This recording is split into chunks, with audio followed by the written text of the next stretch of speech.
Rubber பந்து இந்த கதை எப்படி இருக்கும் அப்படின்னா, கிரிக்கெட் மையமாக வச்சு 2 ஹீரோக்கும் ஈகோ இருக்கிற மாதிரி எடுத்திருப்பாங்க. இந்த படத்தோடைய டைட்டில் பார்த்தீங்க அப்படின்னா, பாலில் இருக்கிற டிசைன் தான் டைட்டிலையும் கொடுத்துருப்பாங்க. ஹரிஷ் கல்யாணம் தினேஷும் நடித்து ரீசெண்டாக ரிலீஸ் ஆன படம் லப்பர் பந்து.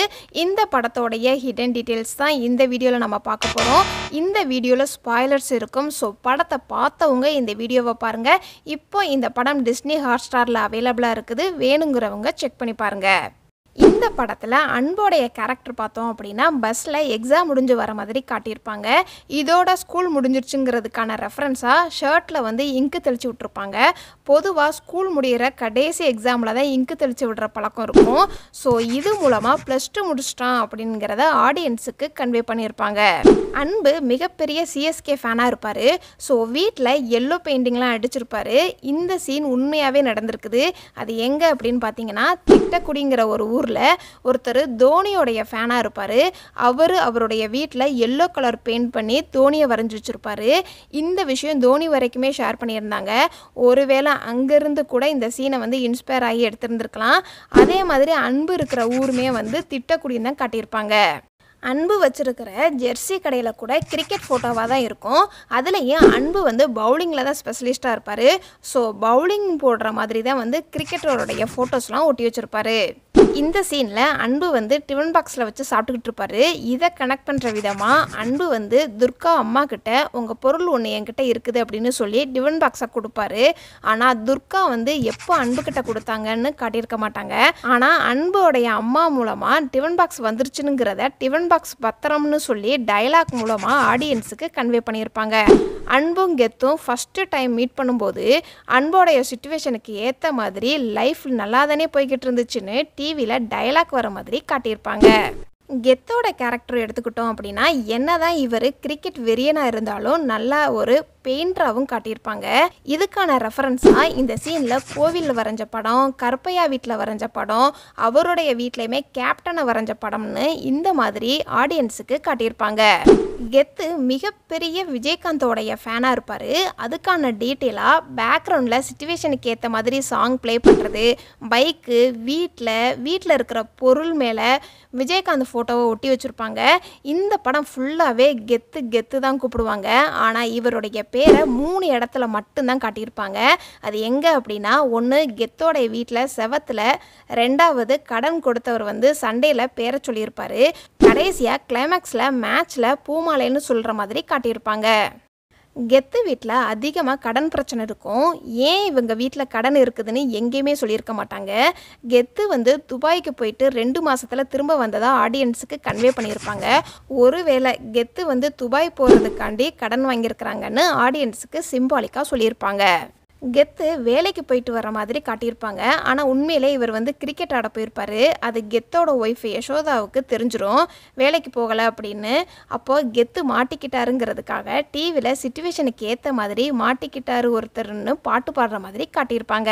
அடுத்ததாக துர்காவுடைய கேரக்டர் எடுத்துக்கிட்டோம் அப்படின்னா, அன்பை ஃபஸ்ட்டு டைம் மீட் பண்ணும்போது அன்பை செல்வின்னு சொல்லி கூப்பிட்ற மாதிரி காட்டியிருப்பாங்க மேரேஜ் ஃபங்க்ஷனில்.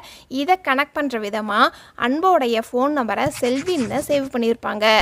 யசோதாவுடைய கேரக்டர் பார்த்தோம் அப்படின்னா, யசோதாவுக்கு கெத்து கிரிக்கெட் விளையாடுறது பிடிக்காத மாதிரி தான் காட்டியிருப்பாங்க. ஏன் பிடிக்காது அப்படின்னா, வீட்டை சுற்றி கடன் வாங்கி இருக்கிறதுனால, சரியாக வேலைக்கு போகாமல் கிரிக்கெட் விளையாடுறதுனால மட்டும்தான் யசோதாவுக்கு கெத்து கிரிக்கெட் விளையாடுறது பிடிக்காமல் இருக்கும். ஆனால் பேசிக்காக பார்த்தோம் அப்படின்னா, யசோதாவுக்கும் கெத்து கிரிக்கெட் விளையாடுறது பிடிச்ச மாதிரி தான் காட்டியிருப்பாங்க.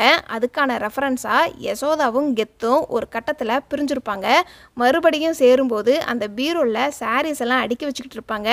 அங்கே கெத்து வாங்கின மெடல்லாம் பீரோலில் மாட்டியிருக்கிற மாதிரி காட்டியிருப்பாங்க. அப்புறம் கிளைமேக்ஸில் கெத்தை கிரிக்கெட் விளையாடுறதுக்காண்டி ஃப்ரெண்டு வர சொல்லியிருப்பார். கெத்தோட ஒய்ஃப் வந்து யசோதா தான் ஃபோன் அட்டன் பண்ணி பேசியிருப்பாங்க. ஒருவேளை கெத்து வந்து கிரிக்கெட் விளையாடுறதுக்கு பிடிக்கல அப்படின்னா கெத்தை விளையாட விடாமல் தடுத்திருப்பாங்க. ஆனால் கிளைமேக்ஸில் கெத்து கிரிக்கெட் விளையாட அனுப்பியிருப்பாங்க. ஸோ இது மூலமாகவே யசோதாவுக்கும் கெத்து கிரிக்கெட் விளையாடுறது பிடிச்ச மாதிரி ஆடியன்ஸுக்கு கன்வே பண்ணியிருப்பாங்க. யசோதா கறி சாப்பிட்ற கேஸ்ட்டாக இருப்பாங்க, கெத்து கறி சாப்பிடாத கேஸ்ட்டாக இருப்பாங்க. இதுக்கான டீட்டெயிலாக இந்த சீனில் துர்கா வந்து கறி சாப்பாடை எடுத்துகிட்டு வந்து கெத்துக்கு கொடுக்குற மாதிரி காமிச்சிருப்பாங்க. அப்போ கெத்து சொல்கிற டைலாக் என்னவா இருக்கும் அப்படின்னா, உங்கள் அம்மா மூலமாக தான் நான் கறி சாப்பிடவே ஆரம்பித்தேன், அவளே இல்லை, அதனால் எனக்கு கறி வேண்டாம் அப்படின்னு சொல்லியிருப்பாங்க. ஸோ இது மூலமாக இவங்களுடைய கேஸ்ட் என்னவா இருக்கும் அப்படிங்கிறத ஆடியன்ஸுக்கு கன்வே பண்ணியிருப்பாங்க. கெத்தும் யசோதாவும் ஒரு கட்டத்தில் பிரிஞ்சிருப்பாங்க. ஆனால் எவ்வளோ நாள் பிரிஞ்சிருக்கிறாங்க அப்படிங்கிறத கேலண்டர் மூலமாலாம் காட்டியிருக்க மாட்டாங்க. அதுக்கான ரெஃபரன்ஸாக கெத்து வந்து டெய்லியும் யசோதாவுடைய சாரீ எடுத்து போத்தி படுக்கிற மாதிரி காமிச்சிருப்பாங்க. அப்போ யசோதா திரும்ப வீட்டுக்கு வரும்போது என்ன சொல்லுவாங்க அப்படின்னா, என்னுடைய ஞாபகம் வந்துச்சு அப்படின்னா ஒரு சாரியை மட்டும் எடுத்து யூஸ் பண்ணியிருக்க வேண்டியதானே, ஏன் இத்தனை சாரீ எடுத்து யூஸ் பண்ணியிருக்கிற, யார் துவைக்கிறது அப்படிங்கிற மாதிரி கேட்டிருப்பாங்க. ஸோ இது மூலமாக கெத்தும் யசோதாவும் பிரிஞ்சு ரொம்ப நாளாச்சு அப்படிங்கிற மாதிரி ஆடியன்ஸுக்கு சிம்பாலிக்காக சொல்லியிருப்பாங்க. இந்த படத்தில் கேஸ்ட்டை பற்றியும் பேசியிருப்பாங்க. வெங்கடேஷ் வந்து மேல் ஜாதியாக இருப்பார். அதனால் ஸ்டார்டிங்கில் அன்பு என்ன சொன்னாலும் அவர் கேட்க மாட்டார். அன்பு வந்து பாலை இந்த மாதிரி போடுங்க அப்படின்னு அட்வைஸ் பண்ணியிருப்பார் சின்ன வயசில் இருக்கும்போது. ஆனால் வெங்கடேஷ் வந்து ஜாதி அப்படிங்கிறதுனால அன்போட பேச்சை கேட்க மாட்டார். அதனால தான் ஜாலி ஃப்ரெண்ட்ஸ் டீம் வந்து எப்போவுமே தோத்த மாதிரி காமிச்சிருப்பாங்க. இதே இது கிளைமேக்ஸில் வந்து வெங்கடேஷ் திருந்திட்டாரு அப்படிங்கிறதுக்கான ரெஃபரன்ஸாக நம்மளுடைய டீம் ஜெயிச்சா போதும் அப்படின்னு நினச்சி அன்புக்கு தெரிஞ்ச ஒருத்தர் அட்வைஸ் பண்ணுவார், பாலை இப்படி போட்டால் கெத்தை அவுட் பண்ணிடலாம் அப்படின்னு சொல்லி. இப்போது வெங்கடேஷ் வந்து அவருடைய பேச்சை கேட்பாரு. இது மூலமாக வெங்கடேஷ் வந்து திருந்திட்டாரு அப்படிங்கிறத ஆடியன்ஸுக்கு காட்டியிருப்பாங்க. அதே மாதிரி காத்தாடிக்கும் கற்பையாவுக்கும் ஒரு சின்ன ஆர்குமெண்ட் வரும். அன்பு உனக்கு தம்பி மாதிரி தான் அப்படின்னு சொல்லுவார். அதுக்கு ரெஃபரன்ஸாகவே கற்பையா அவருடைய சொந்த தம்பியை வந்து தம்பி வெங்கடேசன் சொல்லிட்டு ஃபோனில் சேவ் பண்ணி வச்சுருப்பாரு அவருடைய நம்பரை. ஆனால் அன்போடைய நம்பரை வந்து அன்புன்னு தான் சேவ் பண்ணி வச்சுருப்பாரு. இந்த படத்தில் ஒரு சில இன்ட்ரெஸ்டிங்கான கேரக்டரும் இருக்கும். அகிலாவுடைய ரோல் பார்த்தோம் அப்படின்னா, அகிலா வந்து கிளைமேக்ஸில் கிரிக்கெட் விளையாடுறத தியேட்டரில் பார்க்கும்போது நமக்கே ஒரு கூஸ் பம்ஸாக இருக்கும். அகிலாவுக்கு கிரிக்கெட் தெரியும் அப்படிங்கிறத எந்த ஒரு சீன்லையுமே வந்து ஆடியன்ஸுக்கு காட்டியிருக்க மாட்டாங்க. ஆனால் டயலாக் மூலமாக கன்வே பண்ணியிருப்பாங்க.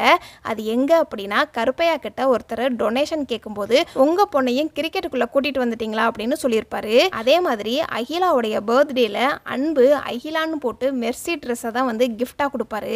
அகிலாவும் இந்த சீனில் லேட்டாக போனால் கோச் திட்டுவாங்கப்பா, நான் கிளம்புறேன்ப்பா அப்படின்னு சொல்லுவாங்க. அகிலாவுக்கு கிரிக்கெட் விளையாட தெரியும் அப்படிங்கிறத ஆடியன்ஸுக்கு முன்னாடியே சிம்பாலிக்காக சொல்லியிருப்பாங்க. இந்த படத்தில் ஒரு உண்மையான சீன் இருக்கும். அன்போடைய பிரகாஷுங்கிற ஃப்ரெண்டுக்கு மேரேஜ் நடக்கும். அப்போ என்ன பண்ணியிருப்பாங்க அப்படின்னா, கல்யாணத்துக்கு அப்புறம் கிரிக்கெட் விளையாட அனுப்புவேன் அப்படின்னு ஒய்ஃப் வந்து சைன் போடுற மாதிரி காட்டியிருப்பாங்க. இது உண்மையிலே நடந்த ஒரு சம்பவம். இந்த சம்பவத்தில் இன்ஸ்பயர் ஆகி தான் இந்த சீனையும் கிரிக்கெட் பண்ணியிருப்பாங்க. ரீசெண்டாக இந்த சம்பவம் சோஷியல் மீடியாலுமே வந்து வைரலாக இருந்துச்சு. அதே மாதிரி கண்டினியூட்டி மிஸ் ஆகாமல் இருக்கிறதுக்கு பிரகாஷுங்கிறவர் கிளைமேக்ஸில் கிரிக்கெட் மேட்ச் விளையாட வர்ற மாதிரியும் காட்டியிருப்பாங்க. யாராவது ஒய்ஃபுக்கிட்ட சைன்லாம் வாங்குவாங்களா அப்படின்னு ஆடியன்ஸுக்கு லாஜிக் கொஸ்டின்லாம் வரக்கூடாது அப்படிங்கிறதுக்காண்டி இதை கனெக்ட் பண்ணுற விதமாக துர்கா வந்து ஒரு பழ வியாபாரிக்கிட்ட பழம் வாங்கிட்டு இருப்பாங்க.